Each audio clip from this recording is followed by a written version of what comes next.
Good morning and welcome to another edition of Lakers Fast Break Spotlight on Lakerholics Weekend. There's my spotlight. Hey. Sorry, we're running a little late today due to me. I'm running late today. Moving, grooving, getting it all done. Not a ton to talk about today. Nothing has changed since we lost to the Utah Jazz, which was not a surprising loss in my opinion. Morning, Arthur Johnson. Let's not throw the word love around, buddy. No, I'm just kidding. I'm just kidding. It's an easy joke. Not much has changed. The Williams trade is still whatever the Williams trade is. I guess dead in the water, but we'll see. I guess the Hornets are protesting our medical opinion, I guess, is really what they're doing. I'm not really sure what the protest is. I mean, if doctors say like, oh, look, he's got a degenerative knee condition and this is just going to get worse, we're pulling the trade back. I don't know that there's a lot of grounds. I mean, it's funny. What's terrible, it's funny in that, life is funny, but it's terrible if you're a Mavs fan and an AD fan. So AD got hurt right away. And so I'm sure there are Mavs fans who are like, see, rescind the trade. Our medical team sucks. Rescind the trade. But I don't expect the NBA to pull this one back. They hadn't even given him a physical, and then they put him out there early. And Rob, in typical Rob fashion, I want to give the guy credit, and then before he sees anything, we checked his medicals, and he's growing into his body, and blah blah blah. It's like, no, bro, my man, just if you don't know, be quiet, say nothing. There's no penalty for silence. There's so much more penalty when you say something inane and moronic, and then it's not true. So it was one of those moments where you're just like, okay, everything is still the same. We managed a great trade, and Rob still may or may not be the best man for the job. Well, that's not my decision to make. Like I said, I gave him a solid B plus A minus for this whole trade deadline. Williams trade, not Williams trade, all of it. Luka's the main thing. DFS is the second best thing about it. The Williams trade, I said, last week that I actually thought it was an overpay. So when it got rescinded, I was personally stoked. I would much rather bet on a shooter like Dalton Connect than a guy who's only played, who averages 43 games a season. And he's young. It's like the same thing with Jalen Hood-Schifino, where you kind of just got to worry, like, is this guy's body built to withstand the rigors of the NBA? And we may never know. He's probably not going to be a Laker, so it's all good. I do. There is precedent on that trade rescinding. Oh, really? David Stern ruled. I don't know how many years ago, and I can't even remember the teams that were involved, but his decision was, while your medical team may be right, the team has the right to go with what he believes. So basically, there is precedent, I'm sorry, precedent that he could flip the trade back and it goes through. No, precedent that he ruled. He ruled that while the team that challenged him, their medical team could have been right, he sided with the other team, saying that they had the right to follow their own medical team's recommendations. That's kind of an interesting ruling, because you would think that, well, whatever. I'd have to look at the. No, I mean, that's absolute. Why is it? I don't understand. Maybe you're not understanding me.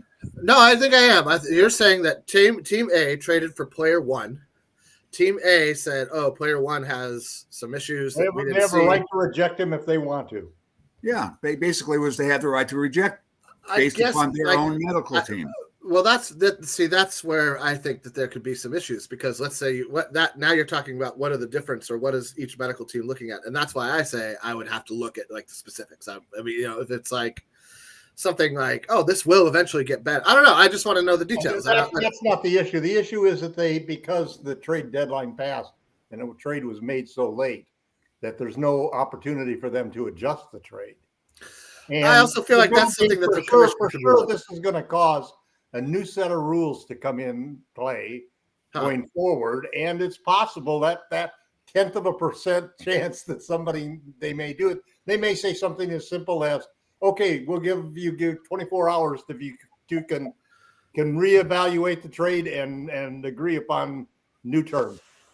Common sense. No change in the players being moved, but just the draft capital. I think that, And if the Lakers really, yeah. if the Lakers really backed out of this, and I think partly they did because they overpaid and they got buyer's remorse. But if they all of a sudden find the deal is in their favor and they desperately need, I mean, we saw what happened in the 7 minutes of is not enough of a starting center to be able to survive in this game. We need. Well, let's get into that. So who was like I said, I was fine with the trade being rescinded. I did not have a lot of faith that Mark Williams was the guy simply because he was averaging 18 and 11 in 30 minutes a game for the month of January, and has never played. Yes, I know. For your standpoint, it's worth the gamble. From my standpoint, it is not because. I don't care because I don't care if you're not available. 55 type of deals. I just don't. It doesn't matter if you can't play. Type of thing. But it doesn't matter if you can't play. If you can't play, I don't care how wondrous you look in the 5 minutes you're able to get on the court and your body's able to lumber up and down. Well, look, he's fantastic. I'm not convinced that the guy had a long-term problem. I think the Lakers just took the opportunity to say, you know what? We want a replay here. We're going to call them all. But see, that's where I get into it about what is each medical staff looking at, and if there's not like a commonality that the league mandates. Listen, they players and teams can't even get their own medical staffs to agree. I'm just saying I think you're right though. We'll come up. So let's go around the horn and we'll start with Tom and then come back around to me kind of clockwise. Tom, what did you feel? How were your emotions that day when the trade was rescinded? I was disappointed. I thought we overpaid and actually I looked at the fact that we finally overpaid because my position has always been get the right players and pay whatever you have to do to get them. Don't go out and look for the best deal because that's often, most of the time, that's never the right player. And then, the fact that JJ knew the guy and mentored him in college, and the fact that they really felt that he was playing extremely well, and he was playing 30 minutes. He's not only is he a guy who hadn't played a lot of games in any season, but he hadn't played a lot of minutes in those games. He wasn't like a 25-minute per game guy. No. He's not a guy you can put out there and say, we can count on him for 30 minutes a game for sure. Because he's, a combination of the fragility stuff. But they went out and they made a move, and it was a move that Luka wanted. And they got to re-sign Luka, man. That's his top priority that they've got. Re-sign Luka and DFS, man.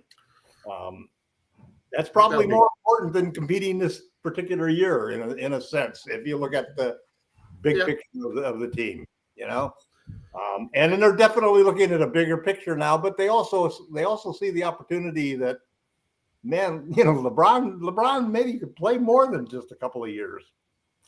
I mean, he keeps hinting about retiring, but man, I mean, he's playing at such a high level. And I love how he's playing defense. That's the perfect way to go out in my mind because he's really showing he's valuable. But, we have two things that are going for us that are the greatest moves that I give Rob Pelinka credit for, even if they fell into his lap. And one is JJ Redick, and the other one is Luka Doncic. With those two things in mind, we're fine. We're gonna whatever happens this year is gravy. Because I'd actually put DFS ahead of JJ Redick, but yeah, I think you could see how he transformed our defense with one game. You got to look at the way the team played in that set of games. They're listening to what JJ's saying right now, and what's beautiful about this whole situation is there was a post in X that they showed a picture of JJ standing there with Luka, and then last year it was the same picture where you had Darvin Ham sitting there with D'Lo, and the caption was, "What a difference a year makes." Man. I mean, there's something to say that. Yeah, when I saw that picture, I was like, no, you can't tell me anything bad. I don't care about the trade. Really, it doesn't matter one way or another. We can win. We can win playing small ball, and Hayes is doing a great job. if he can just somehow miraculously stay healthy, which is probably unreasonable, then we have a chance. But we still have a puncher's chance, and nobody knows how good Luka and LeBron together could be. That's true. Michael, your thoughts? Well, I had mixed emotions. On the one hand, I thought we overpaid a bit as well. On the other hand, moving AD, I left us with kind of a gaping hole in the middle. And looking at the buyout market, I'm looking at the buyout market, and I'm sitting there going, well, that's not good. No, we got Alex Lynn, man. We got Alex Lynn. Let me defend Alex Lynn a bit. JJ did as well. He said he threw him into a very bad situation. He signed one day, played the next. He had no idea what the plays were. He had no idea what their defensive coverages were. He just said, go out there and play, rec ball, basically. So, we'll wait and see what Lynn can bring to the table. I'm not expecting a lot, but I'm expecting, man, he did get 7 boards and a couple of tap outs that led to a couple more. But, you do need somebody with some real bulk and size, man. And he can block off the other center, those big centers. You can put him in against the Joker and let him use his 6 fouls. Yep. six hard, baby. 6 hard. Just give him 6 hard fouls. Having a body on a guy like that all the time, though, can help on the board. Yeah. So anyway, like I said, I had mixed feelings about it. I think we'll probably end up signing another center. I don't know who that'll be, but I'm thinking, okay, it might even be just promoting one of our 2-ways. Who knows? But if we have 3 centers with 18 fouls, hard fouls to give,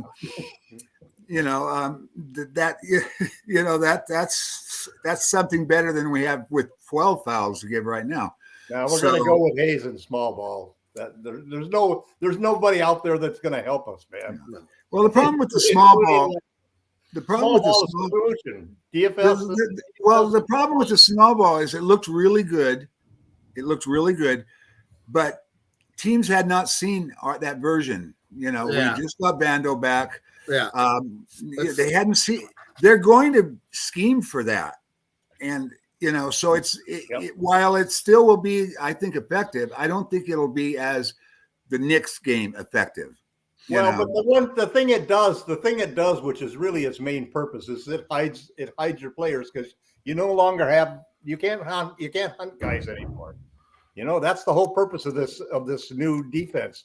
We're doubling up on every one of their top 2 players on every team, and we're counting on the rotations to be good enough timely enough to create chaos, and it's a better shot than letting them hunt Reeves every time or hunt whoever or hunt Hayes every time down the court. You just can't allow that. And I think JJ's made a terrific adjustment defensively. Now we'll see how it works when you're playing Joker and guys who can really pass the ball out of the post instead of some of the guys that we've been beating up on. But it's our best shot at this point in time. I think LeBron's going to play a lot of center, man. Well, I don't know about a lot. All right. Well, so everybody's. Well, let's hear L. Rob's thoughts on the trade, and then we'll talk about Alex Len a little bit because I have some thoughts on Alex Len. So I was disappointed that it was rescinded because you can't really effectively compete in the league if you don't have a legitimate center. So even though I wasn't. I mean, I don't know a lot about the guy. Had only seen him play a few times. It's easy to put up stats on a bad team, so I always discount those type of stats until I see players in real settings. Having said that, based on his athleticism and having his size, if he was healthy, I thought, definitely could help because you can't really look to go out and compete with OKC and Denver and the top teams in the West without a legitimate big man. It's not going to happen. So was disappointed. I mean, I know I'm in the minority, but I was, just the whole Davis trade, I wasn't exactly doing cart flips over because I thought the team really was starting to gel and play good. And, for once had a little optimism that, hey, why not us this year? We've been waiting for Vando. Vando had finally came back. We've been waiting for Gabe to finally play in 2 years. And suddenly, He's been playing great. He's playing great. Really, he's Miami Gabe again. Yeah, we didn't have D-Lo. I ended up with nobody I was willing to trade. That's what happened. Other than look at the transformation on the team from the beginning of the season, from having a real Gabe, from having Vando back, from having Christie actually being a legitimate rotation player who can really play defense. I thought the Lakers had, they matched up pretty good with just about everybody except for Joker. But even having all that depth, I thought that could give us a legitimate chance against Denver. OKC wasn't worried. AD always pretty much, played very well against them in Houston and all the other guys. So I was a little bit disappointed, but I mean, big picture, I get it. You got somebody who can be the face of the franchise. Not a fan of that style of play. 25-year-old. Yeah. Not a fan of that style of play, but hey, if I'm a fan of winning. So if it translates to winning, then I will wave the pom-poms. But that's where I'm at with everything. But I'm not gonna sit here and say, hey, with Luka and LeBron and a small team, we have a legit chance to do anything. It'll be fun, some games, and that's cool and all of that. But this season is pretty much a done deal. So you're thinking second round, third round exit? Yeah, depending on who you match up with. But yeah. I mean, but you know what? That's the one wild card. You got Luka though. So, hey, you've dazzled and you've overcame expectations before. So I will be excited to see if he can lead us, past some of these teams. But when you don't have any defense, and teams getting second and third shots, it will be tough. Your offense will have to be super, super dynamic to overcome your lack of size. I mean, there's certainly a lack of size on the Lakers right now. I think that we have like above average mid-grade size guys from 6'4" to 6'8", 6'9", somewhere in there. 6'10" to 7 foot plus. We certainly have a lack, and the guys that we do have that are 7 foot plus are either kind of immobile and Len. He's not fleet of foot, or he's like a gazelle. And Jackson Hayes, who's very fleet of foot but can't hold his position, and so you kind of wish you could, as I often do, I wish I could just kind of both players. Then you'd have somebody who could hold their position and wasn't fleet of foot. I guess. Yeah, I mean, but Alan Lynn, I mean, Alex Lynn, I mean, he hasn't been a factor in 5 years. Well, he hasn't had a chance in 5 years either. 6 hard, baby. 6 hard. That's all. When it comes to rebounding, you got to understand offensive rebounds. Yes. Yeah. When it comes to rebounding, you got to understand that you're adding a 7 rebound a game player in Luka. The guy rebounds. I mean, he's 7 to 8 boards a game. So that's going to help. He and Reeves have been rebounding like Reeves have been getting like 6 a game. Yeah. I think that there's a path forward where I think what we're looking at is a very different idea of what the Lakers were starting the season as. And so I think to that note, in regards to that, not just in the personnel, obviously in personnel, right, but also complete style of play.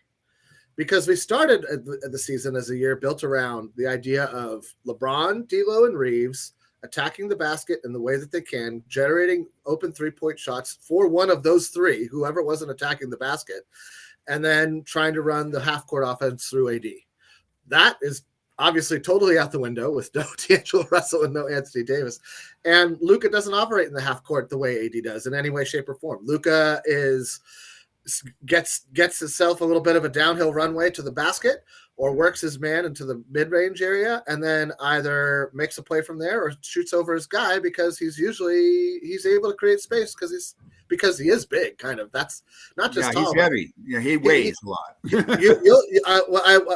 I've only watched a little bit of Luka Doncic. I haven't. Of course, whenever he plays the Lakers, he's really a mini Joker, man. I think he's actually potentially better than a mini Joker in that he is. I mean, it's the same idea in that they both are great at using their bulk, and that like they put their body into your body.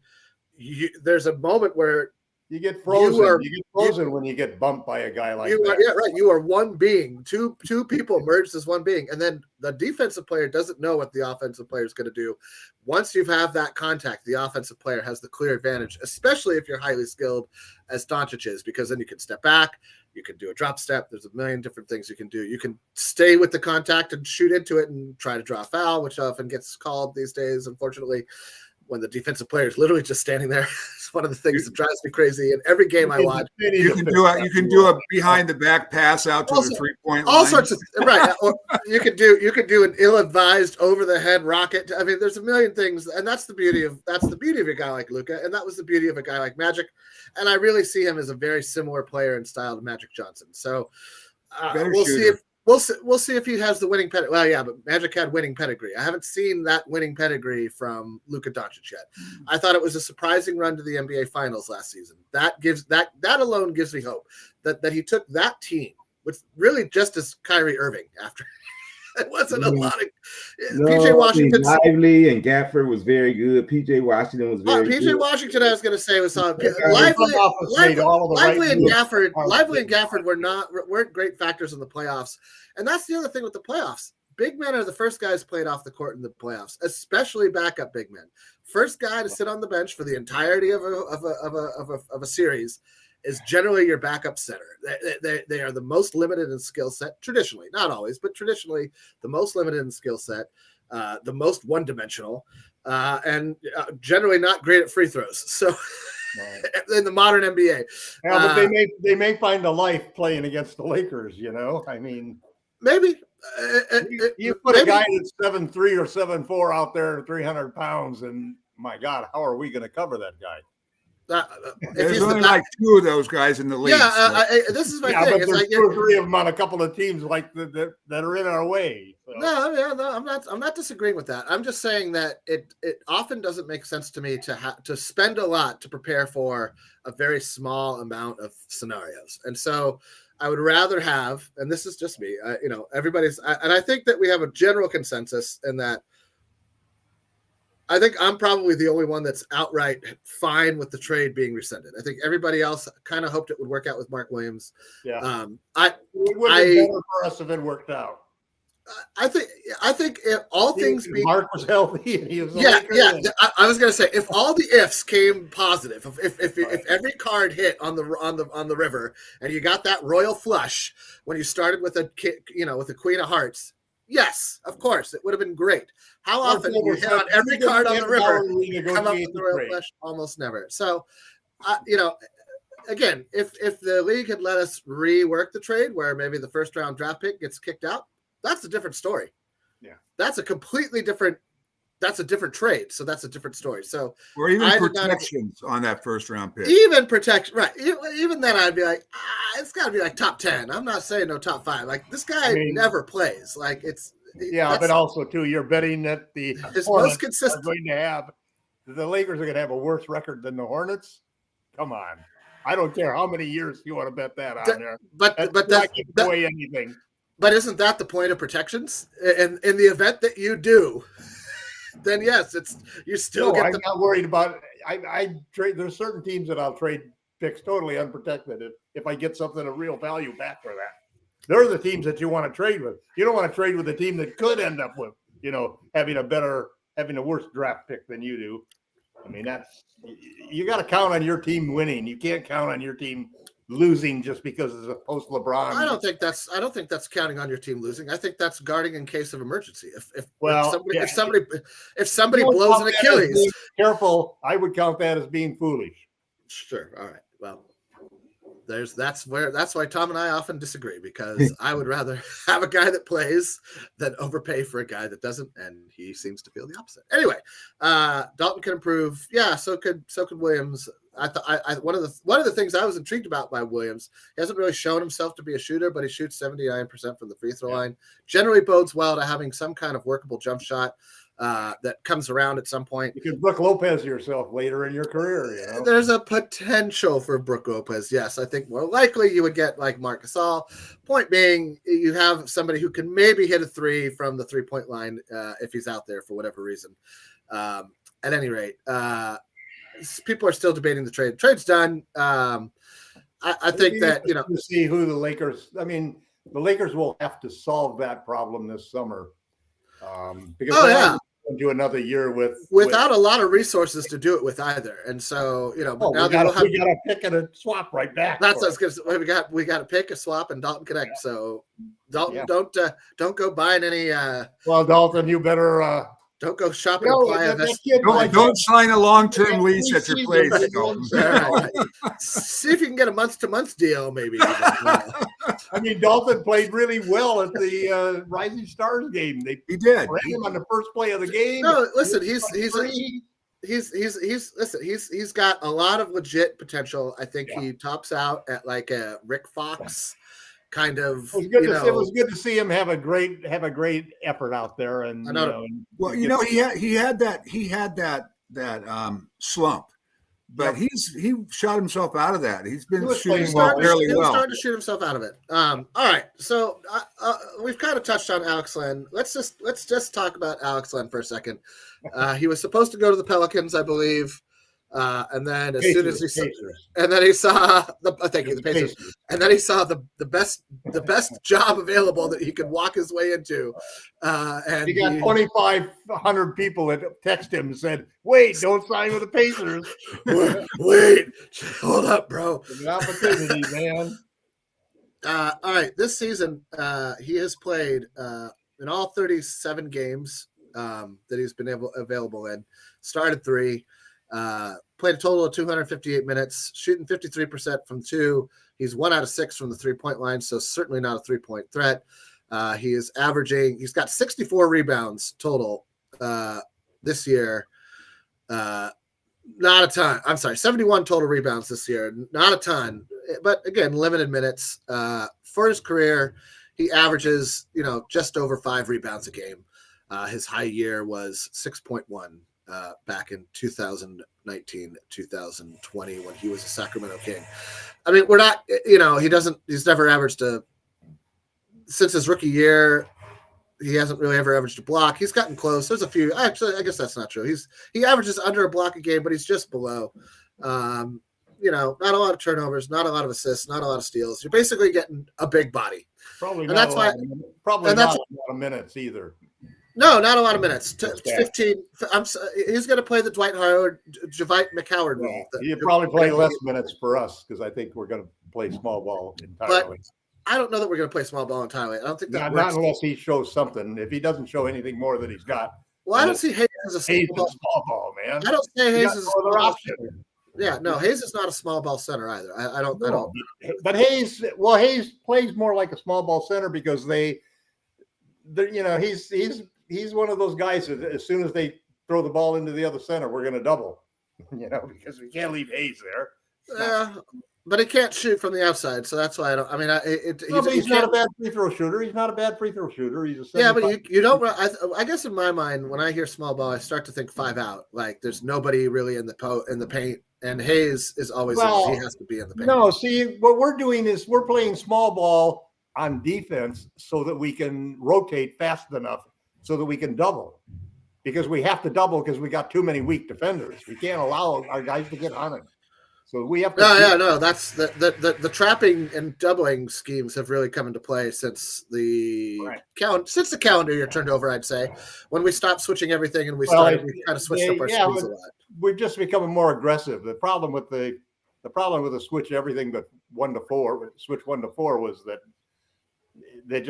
people just got really passive. They weren't really being aggressive at all. They weren't even threatening to prevent the 3-point shot from the guy who had the ball. Our big problem is that we have to count on team defense because we don't have enough individual defenders. But we do have 3 or 4 guys who, if you put them in a small ball situation, can really cause chaos, and that's Vanderbilt and DFS. Yeah, and Gabe Vincent to a certain extent. They both all three get in there. I want to talk about that trio later. To his credit, Jackson Hayes has held his own of being one of those same types of disruptors. He's gotten his blocks have gone up, his assists, his steals have gone up. He's fleet of foot. He can cover. That's the beauty of Hayes. About how good he is at finishing at the rim, man. He's great. He's 70% as a starter. 70. He really throws that ball down, and he's perfect for these. In many ways, he's perfect for Luka. And when he's in there, we play a different type of defense because it's just not. He has to be able to use his speed and his quickness, and it seems like everybody is pulling together. So this whole small ball concept really isn't coming from an offensive standpoint, like you see it with almost every other team in the league. This is instead a defensive strategy, just because we have to be faster and quicker. We cannot defend one-on-one. We have to help out. And you're seeing a lot more help even too. You're seeing a lot more help on the wings for guys trying to penetrate and so forth.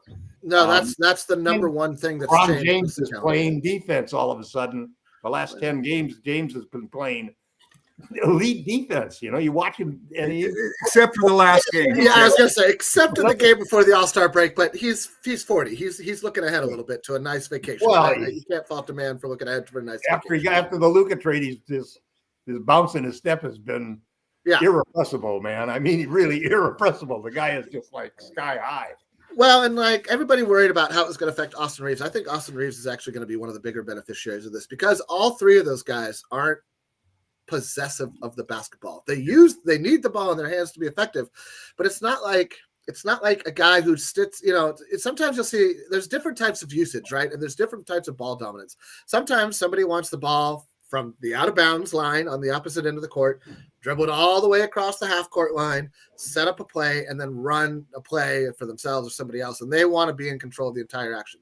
I feel like Luka, LeBron, and Reeves are all a little bit more jazz, like they like jazzy in that they thrive on like a structure, but they don't need like a set of notes and rhythm changes, and they don't need like so much structure in order to be successful. They need a general concept, and they all three excel within a concept office more than like, oh, we're going to run this play where this guy at this moment comes over here and sets the screen, and then you go, wow, around. That's not any one of the three's style of basketball. They're all. I've been watching basketball a long time, and I cannot recall ever seeing a team with three playmakers starting like our three playmakers.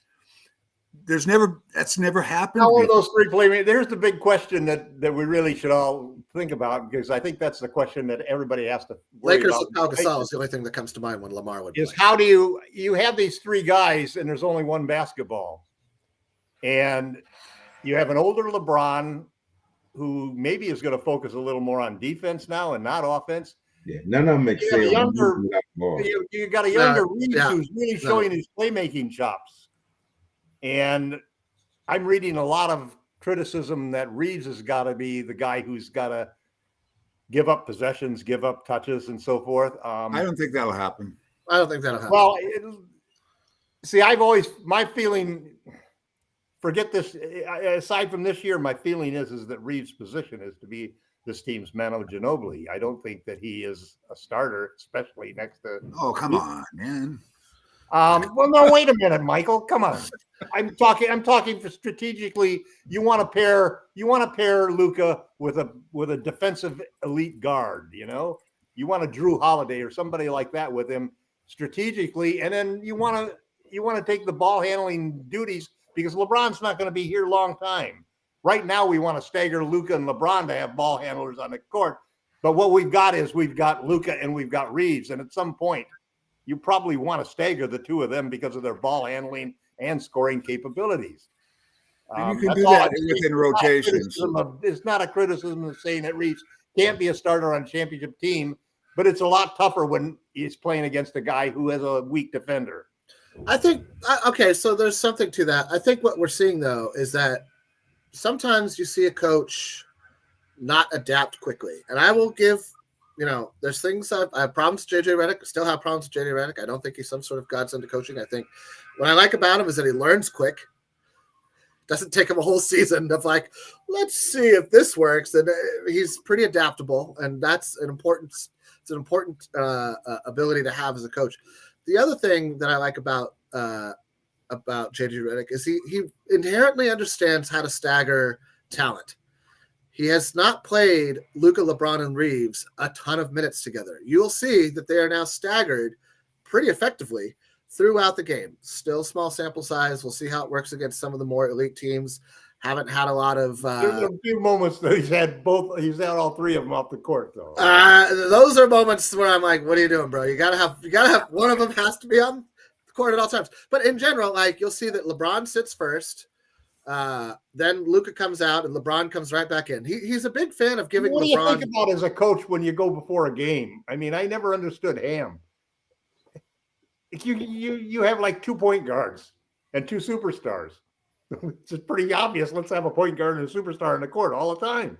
Yeah, I haven't sat down with the Scotch and had it chatted it out with him, but I would love the opportunity to do that sometimes. I doubt it'll ever happen, but I would just say that it probably comes down to either frustration.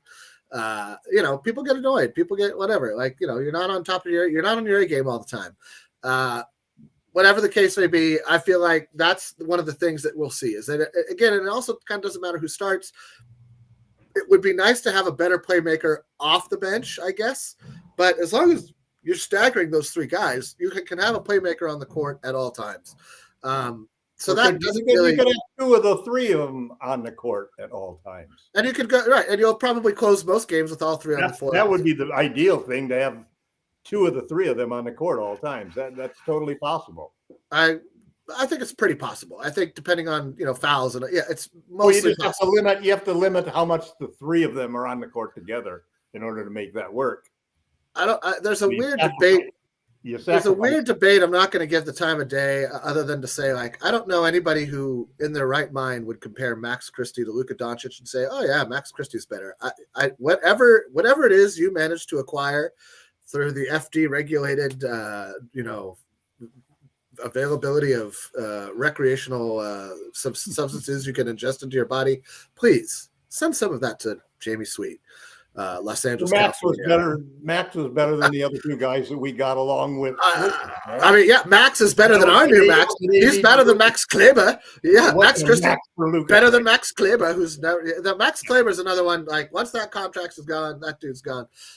There's some people pining for Larry Nance Jr. Larry Nance Jr. is still under contract with the Atlanta Hawks. I would love Larry Nance Jr. to be a Laker. He's just another small ball, but he's another small ball center. He does not solve the problem of. And he's injured, and he won't. He'll be reevaluated in 4 to 6 weeks. Yeah. So you saw that Christian Wood got picked up right away. I know. Well, hey, he might play again.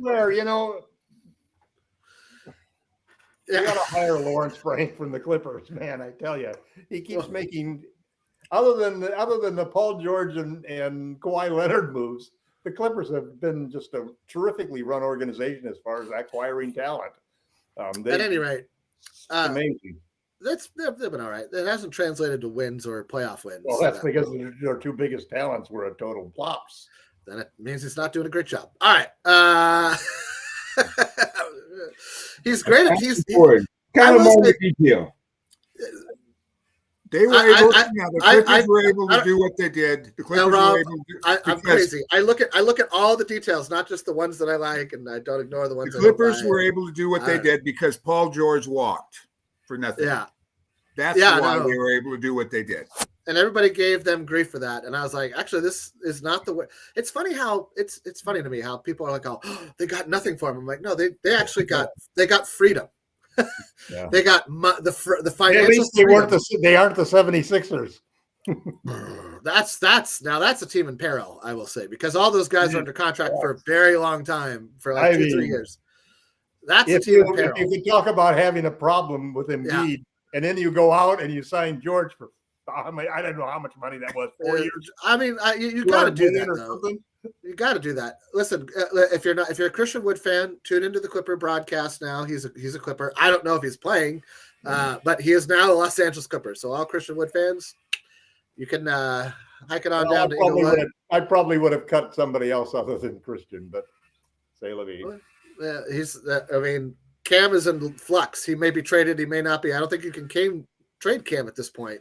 No, you can cut him for a roster spot. Trade him. You can cut him for a roster spot, but I mean, I guess what I'm saying is if somebody says basically aren't gonna give us any value, so no, I'm not talking about that. I'm talking about I don't know if the rules are if a trade is being challenged or if there's some sort of formal complaint, which I'm assuming there is, and they're not just saying, "Hey, we don't like this" down in Charlotte. Well, then, Adam Silver sort of addressed the whole thing, and basically what he addressed was, well, we set the rules, but we don't handle disputes. It was like, oh yeah, well that was what he said about that was what he said in the Knicks when the Knicks accused that ex-coach of stealing all their secrets and fleeing to Toronto, and we're not the cops, man. I don't know. That's always kind of funny to me. All right, so has anybody watched any of the All-Star break this weekend? I watched some of the Rising Stars games. I watched nothing. I could care less. I wanted to see the kids. And it was really funny because hockey, the G League beat one of the teams that were. I think the whole weekend is so confusing that I have no understanding of what's going on. Yeah. I didn't realize one of the Rising Stars teams get to play in the All-Star. It's not an All-Star game. It's the All-Star Games.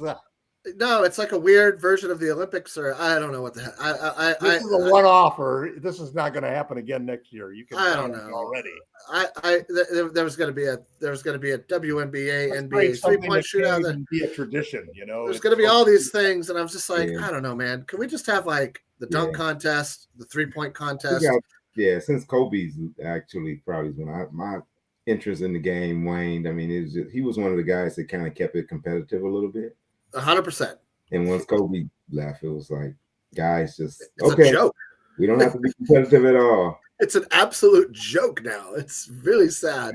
It's really hard to watch. They're talking to the players before the game. Anyway, I really I look at it as a time to catch up on my other programs during the winter, where I'm like, I'll catch up on my All in the Family, and as the world turns, a whole week of no Laker games.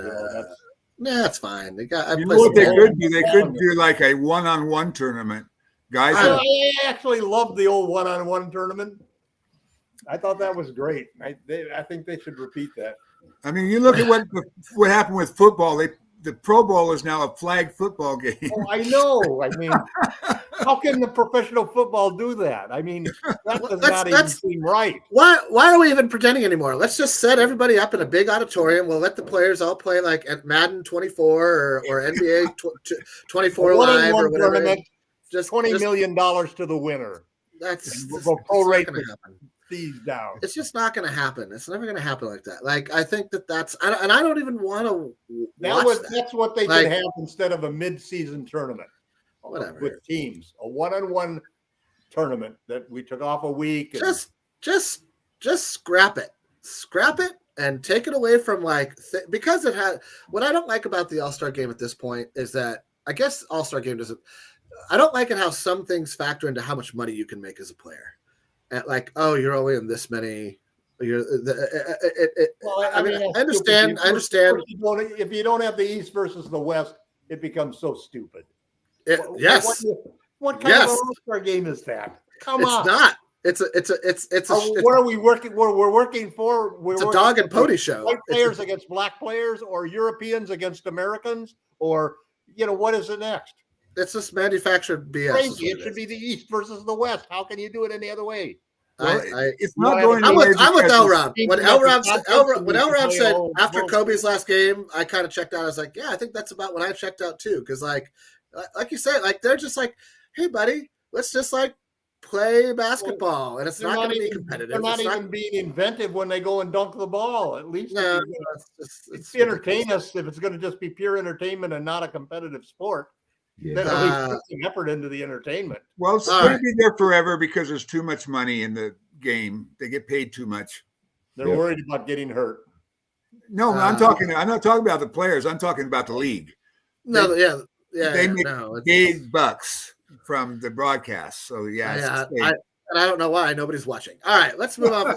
So point being, Michael watches the young kids, and the rest of us are tuning out. Right? I didn't even watch the dunk contest this year. I was like, I haven't watched the dunk contest. It hasn't come on yet, Jamie. It's tonight. Oh, it's tonight. Okay, yeah. Okay, then I didn't watch. I'm not going to watch the dunk. I thought about watching the Rising Stars, but we were in the middle of a movie that was better. So. I couldn't not watch Terms of Endearment for the 7th time. All right. My wife said, Dalton's playing right now, and I said, "Yeah, I know, honey. We'll get the highlights on YouTube." All 4 shots that he made, 5 shots, something like that. All right. Next Laker game is on Wednesday, about a week from. And we can move into the number 4 spot by a win in that game. We're only 3 percentage points behind. Who are we playing? We're playing the Hornets. We're playing the Hornets. That's funny. We are playing the Hornets. All right. Well, that's good. Get that one out of the way. And has anybody heard? Has Mark left Los Angeles yet, or is he still here?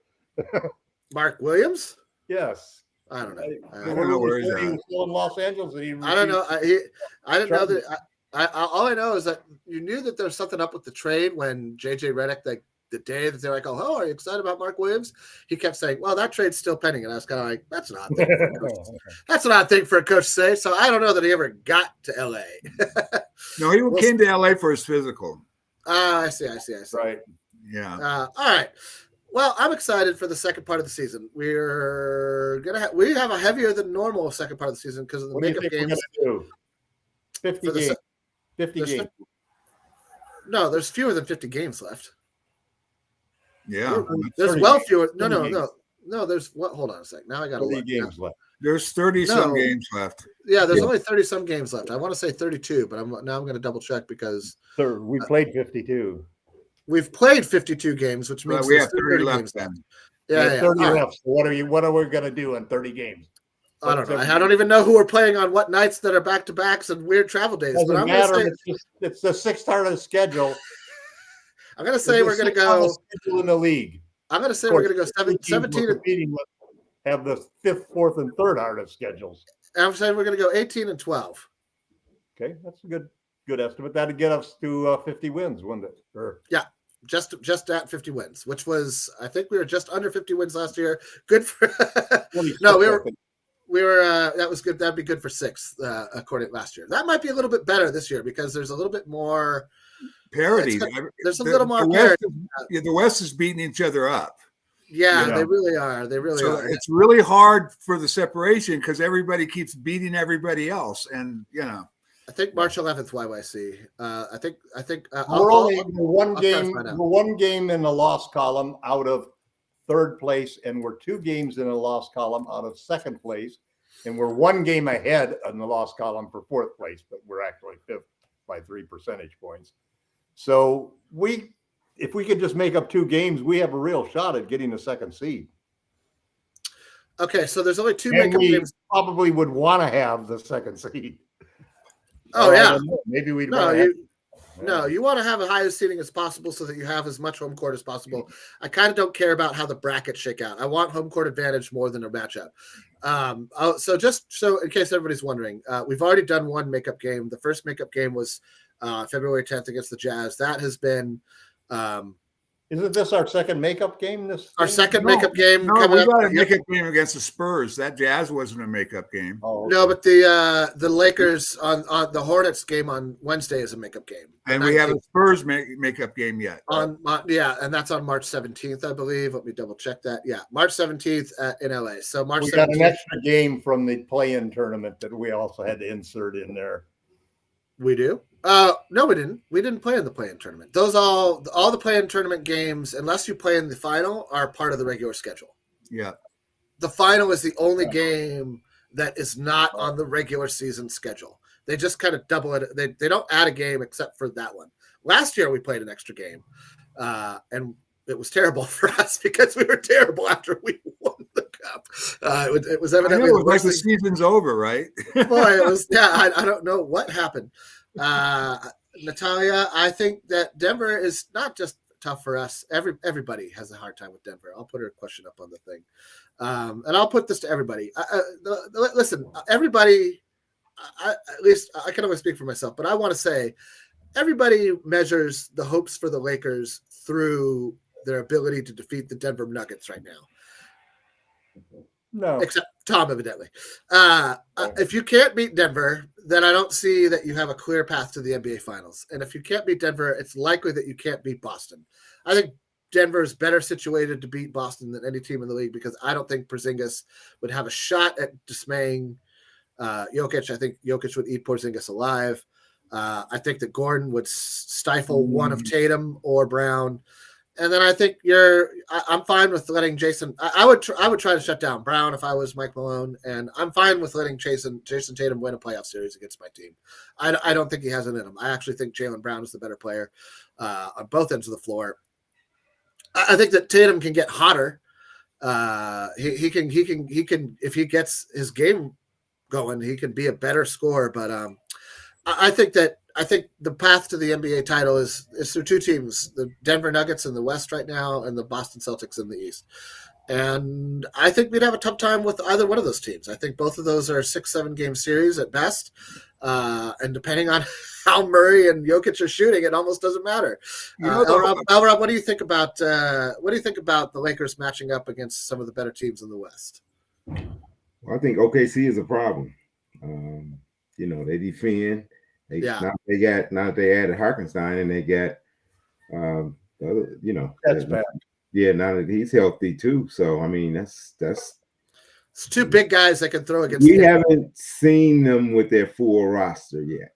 Yeah, that's a good point. So and they're running away with the West right now. Yeah, I mean they've been playing really good, so they're flying under the radar. So they're tough. I mean they're tough. Houston's kind of came back down to earth. But they've had injuries. So yeah, I mean I don't fear any of them teams. I mean if Dallas has, if AD's healthy, Dallas will be a problem with him and Lively and Gafford, and they got playmakers with Kyrie, so Dallas will be very tough too. So they have more size for us to worry about than Denver does, actually. Yeah, they could throw 3 7-footers out there if they want to. I don't think they will, but they could. I do not consider Minnesota to be one of the top teams in the West right now. I think Minnesota's having a real hard time adjusting to Julius Randle over Cat. I think Julius Randle, and I like Julius Randle. I just don't think he and Anthony Edwards are a good fit. I understand that Minnesota made that move, not for this season, but for the future. They made it for money. That's what I mean. It wasn't for the team this season, is what I mean to say. It didn't make the team season but better. They haven't had a chance to gel either with DiVincenzo. He went down, and Julius been down. Not been the same. Yeah, neither. But when they're too old at the point guard. That's the problem with Conley. I like Mark Conley, but yeah, he needs to be the backup point guard at this point at best. If not the aged, hey buddy, maybe you should try slowing your game down and then speeding up. Denver's not a problem. I mean, Minnesota's not a factor. I don't worry about them. Tom, your thoughts on the Lakers and their chances of improving in the West? Well, Bleacher Report's latest power ranking had the Lakers 7th. And that's probably where I see them right about now. I think that they're 7th in the league or 7th in the West? 7th in the league. And ahead of them were the obvious ones. OKC was ranked first. I think it has to be. Memphis was ranked 2nd. Boston was ranked 3rd. Maybe Denver 4th. 5th and 6th was probably Cleveland was Cleveland. Up there. No, Cleveland was 3rd, I think. Yeah, that sounds about right. Cleveland was. They raised their game when they got Hunter. Cleveland is looking great. Yeah, so, they got Hunter, and that's there's some clear teams that we're not going to be ranked above, and I wouldn't rank. And I think that's about where we belong is 7. I think that we also have a factor that injuries could really hinder us because we have to play small ball and we have to have Hayes play really well. And if we lose Hayes or if we lose any of our big 3 defenders that make the small ball so lethal, then we're going to really struggle to defend. And the one wild card we have is Luka. Luka could be just sensational for us. But you almost got to give Luka the ball, and you also got to tell Reeves you're going to be playing off of the ball, and LeBron you're going to be playing defense, and then stagger them. So you got 2 of those ball handlers and scorers on every. And you also got to tell Luka, you're going to have to play defense. But I think all three of them have shown. I think Luka will play defense, and I think he's capable of playing better defense. He did last year. He did last year. It's been hurt a lot this year. There was a lot of. I don't know. Michael, the finals, it was a lot of Hole in the finals. I mean, they hunted him every single possession, and but we aren't going to let him hunt him. He's not going to hunt our bad in the playoffs. We're going to double every time they try to hunt him. We'll see. That's going to be the big defensive change that those will be the adjustments that we see how they play out in real time. I mean, I think you're right.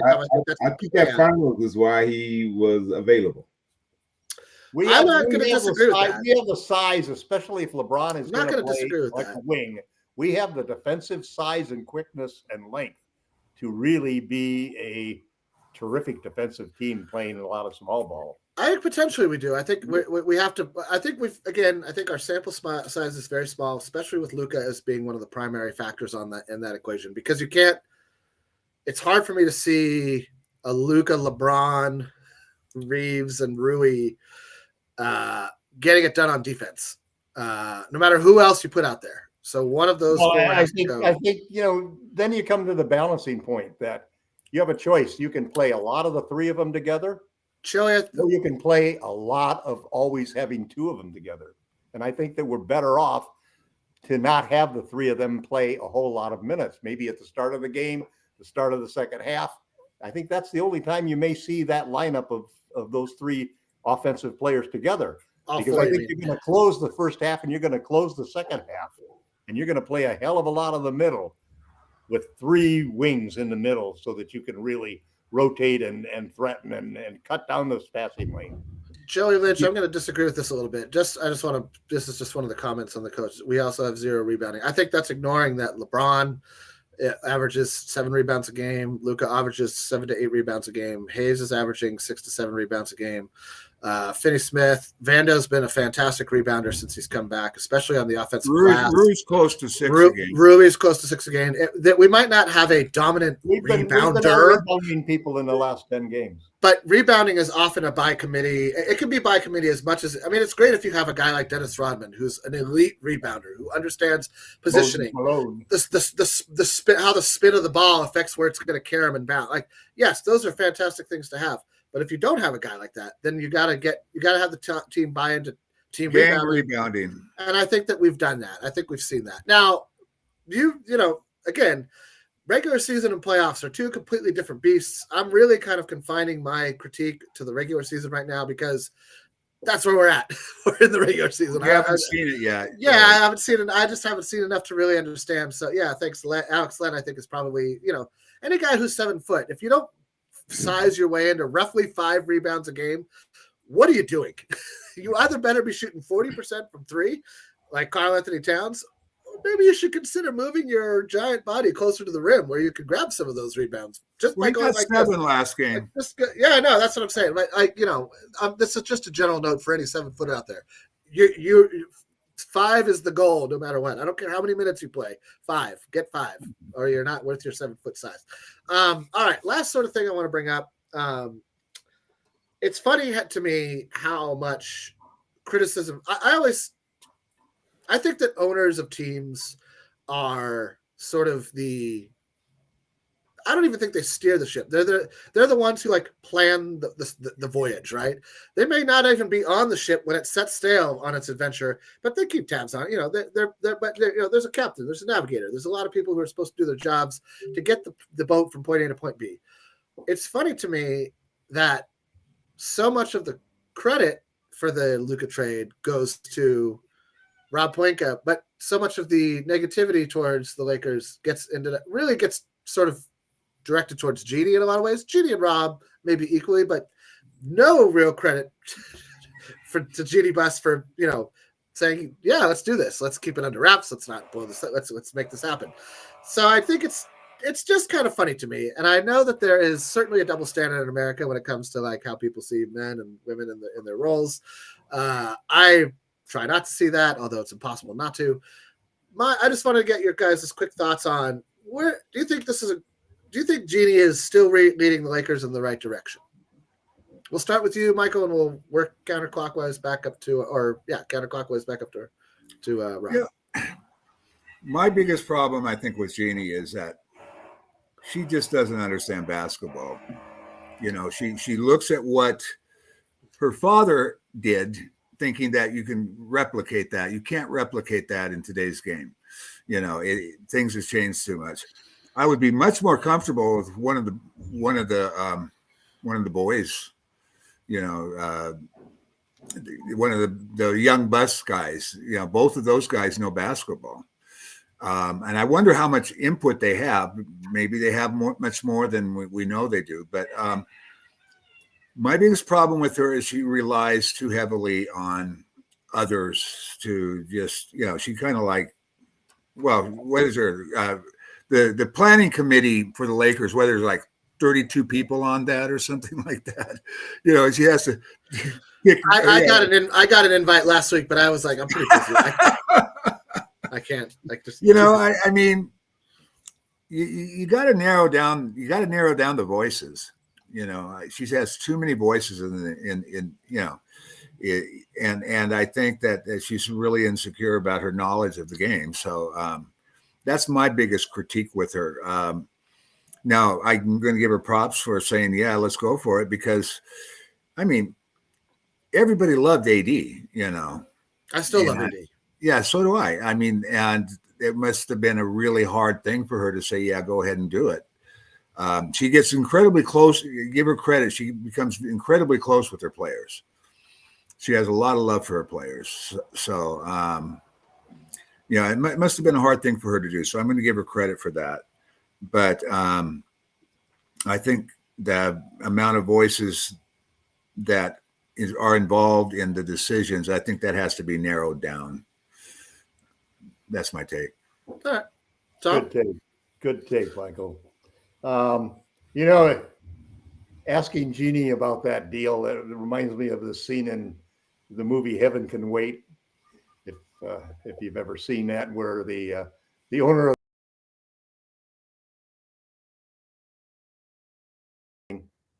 of because he had to sell a team, and he was really just bawling that he had to sell a team, and he had to, how come he had to sell a team? And the guy said he offered me $200 million. And that must have been a movie in the early 80s. It was a movie in the early 80s, and but it's interesting that Jeannie at least did do the right thing. But I think that everybody needs to think back on how this whole thing happened. This whole thing happened on a very interesting string of relationships, because the Lakers were approached by the Mavericks, and they were approached by the Mavericks for several reasons. One, I would even narrow that. They were approached by one Maverick, Nico Harris. Yeah, and a Maverick who had a good relationship, who used to work for Nike and handling Kobe Bryant, and he had a great relationship with Rob Pelinka, who's Kobe's agent. So they met together, and Rob had a great strategy. He says, on a trade like this, I know you want AD, but on a trade like this, we're going to have to keep it really quiet. And that means it's limited to GMs and owners.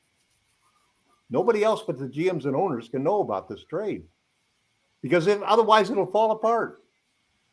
And then you can't steal everything from us, so we can't go out and even trade for a center, because we need a center right now, and we're trading you our center. So you're going to have to leave us. You're getting Connect, but no, you're getting Max rather. You can't have Connect. No, you can't have the other first round pick. And no, we're not going to give you another swap. And so he held firm on that, and he kept it quiet.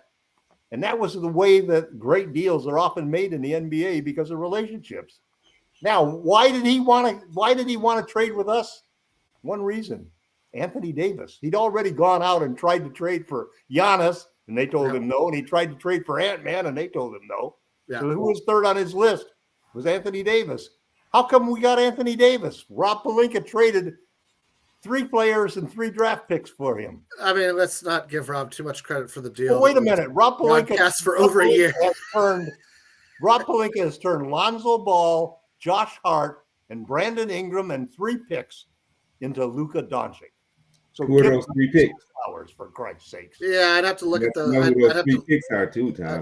I'd have to look at how those 3 picks are. I'm not 100% sure off the top of my head. I think one of them's I can't remember. I'm not going to speculate. Rob, your thoughts, and then I'll throw my thoughts out there, and then I have one last thing I'm just going to say real quick about Luka, and then we'll call it. Yeah, I like Michael's take on it, minus the boys comment. So yeah, I think he has too many guys too many people involved in making the decision. I can't speak to the competency of her brothers that much either, though. So. Well, they lead the scouting department, so I think that's what Michael means to imply, and that they are out in the world. Now, yeah, the scouting has been very good then, so I stand corrected. And they run the G League also. Yeah, they're basically in charge of the development aspect. Who chose JHS? I mean, listen, they can't all be winners, but that one Yeah, was. well, I don't think that was Rob, from what I understand. Yeah, He scouted me personally. Let me. I'm gonna jump to JHS defense. You can't write the final chapter on him. He's been hurt. No.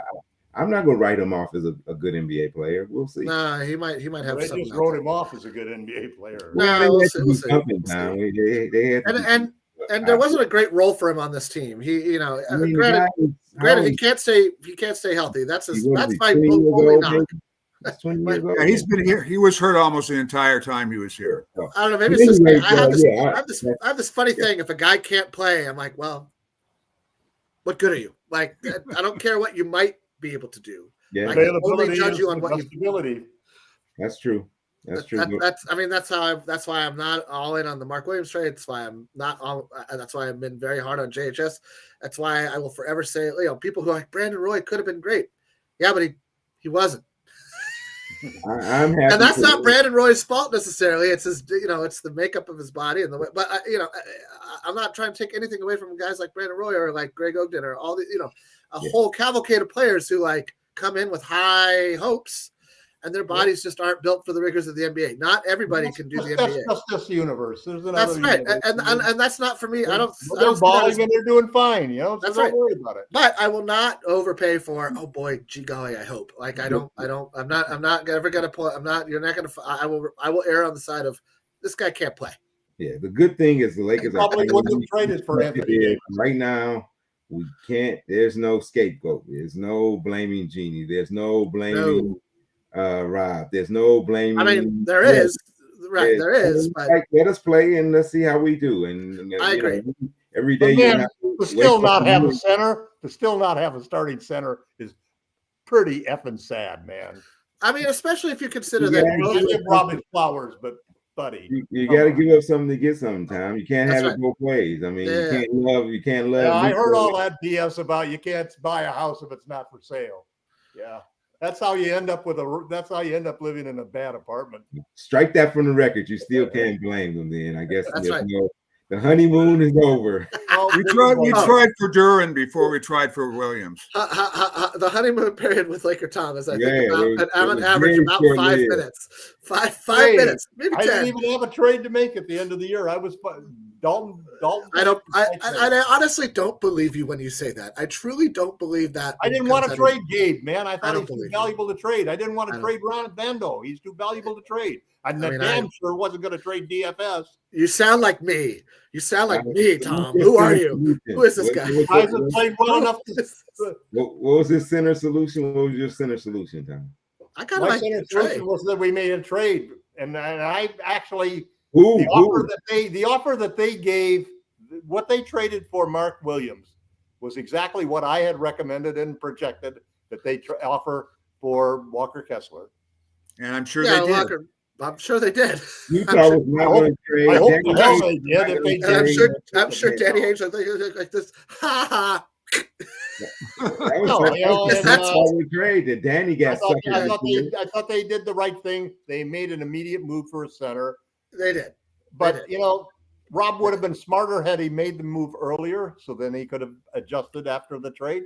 Especially considering that AD had only been asking a trade for a center ever since 2021. Yeah, it's not like even if you traded earlier some of your assets. No, AD's been begging for a center since 2021. And Well, from what I understand, they were trying to get Duran from the Pistons first. I think they were, and it's And unfortunate that they couldn't. So then they pivoted to Mark Williams.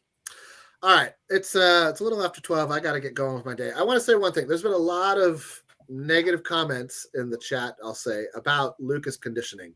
And I think maybe some of these people aren't either aware of the Laker history or how the Lakers conduct their business when it comes to superstars. So I'm just going to say this real quick and then we'll call it. But this is where superstars go to die. It's like the elephant graveyard for superstars because, and I'm not saying that that's an imminent front with Luka, but the Lakers will look at wattage over anything else when it comes to the superstar tier of player. And there is, other than maybe Jokic, no player with more wattage than Luka. The guy is a global phenomenon. He is going to make the Laker brand, maintain the Laker global superiority, blah, blah, blah. And if you don't think that matters to the Laker brass, you really just have not been paying attention, my friend. And in terms of, he came in, he's out of shape, had a calf injury. You can only do so much work on your conditioning when you have a calf injury. These are not Luka issues. This is just medical reality.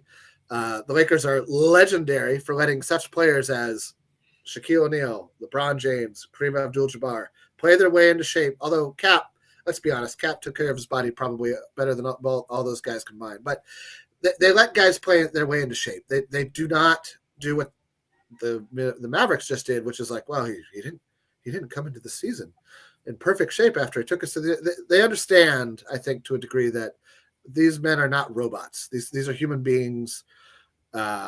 We take care of our superstars. We take care of our own. In every way that you want to think we take care of them. Right. Jimmy Butler would love to be a Laker. He could take all the private. We would let him take all the private fights, and that's another thing that I find a little bit shocking about the whole Jimmy Butler saga is how people are throwing Jimmy under the bus for taking. Almost every single private flight he took when he was a Heat was so that he could visit his sick father. So the negativity that people spout is sometimes to me so incredibly uninformed and baseless that it deserves ridicule. And so that's how I feel about Jimmy. That's how I feel about some of the people. Jimmy had issues with everywhere he left, though. I mean, he was. I'm not gonna disagree with that at all. But a lot of people are going, "Oh, can you believe it? He took his own flights." It was like, well, yeah, dude. He had to go. He had 16 hours to hang out with his dad, who's dying. Like, let the man hang out with his dad. Like, yeah. Nobody's perfect. I'm not trying to say that. I'm just saying some of the stuff. You just have to have a heart, and if you don't, and you just want to be an online coward behind a fake name, then fine. You could be a 12-year-old in somebody's basement, and that's exactly how I'll think of you. So, at any rate, he's a Laker now. There's, and he's a Laker at least through next season, because I believe he's under contract through next season at this moment in time. So, whatever your opinion about it, you're welcome to it. Yeah, we all got him. Just like he used to be a jerk, but now he's a Laker. No, yeah. I still think I do want to see him complain less to the refs. I still want to see him play defense. We've already seen he and LeBron totally stop the game while the other team runs a 4-0. Oh, yeah. No, it's that and JJ Redick's going to be the worst guy to deal with that because he's a rookie head coach, and they're going to be like, I don't need to listen to you. This is my team. It'll be a problem. We'll all complain about it. It's fine. We're going to move on. AD also complained to the refs less than LeBron and less than Luka. For sure. Yeah. Well, at least Luka's still standing up when he complains. You know? Wow. Oh, I'm tired. One of the things is that between not being fast, there's something about how fast we're playing now, especially when we play small ball, versus thinking back to how often and slow AD was in getting back on defense. His transition from one end to the other was terrible. I mean, Jackson Hayes just shuts him down totally and how fast he gets back to the other end of the court. Yeah. Well, listen, it is what it is at this point. But it's interesting. I've been just as hard a critic on Jeannie as Michael was about too many voices, hearing all of these different opinions coming from various people who don't know anything about basketball. And I agree that come on, Tom. Linda Ramos has to know about basketball. Yeah, really, it's just ridiculous. But it's just crazy. But you know, the thing that Reddick does well, though, and I think Jamie, you said it correctly, is he seems to adjust fairly quickly on what's happening. In other words, So far. he doesn't live in a phony universe that, you know, he's reading, he's seeing what's happening on the court, and he's looking at the analytics that are coming in, and he's making adjustments accordingly. You know, we can't ask for more than that from a coach to make those moves, and the team is buying in on it. So we start against the Hornets, and I think we're going to go back to playing the same way. I hope that we don't just give the ball to Luka and say, let's play Luka ball. I hope we instead have him integrate himself and play the same way that the team has been playing. You know, we can't evaluate things until we start playing real teams that matter, and we haven't done that in quite some time. So it was nice building up the streak, and you want to win all the games, but until we playing some of these teams on the West on a regular basis, then we'll be able to really evaluate how good. We'll find out in 3 games. Well, yeah, we've got the next 2 weeks are going to be pretty telling, I think. Denver's the 3rd game that we play. Yeah. If we win the first 2 games and we beat Denver, we will move into 3rd place. That would be exciting. Let's hope for that. All right. I'd like to thank all of my panel here this afternoon.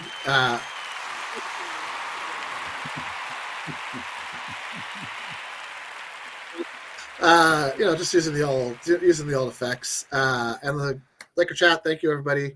Have a wonderful afternoon. Be safe, be cool. See you next week. Aloha.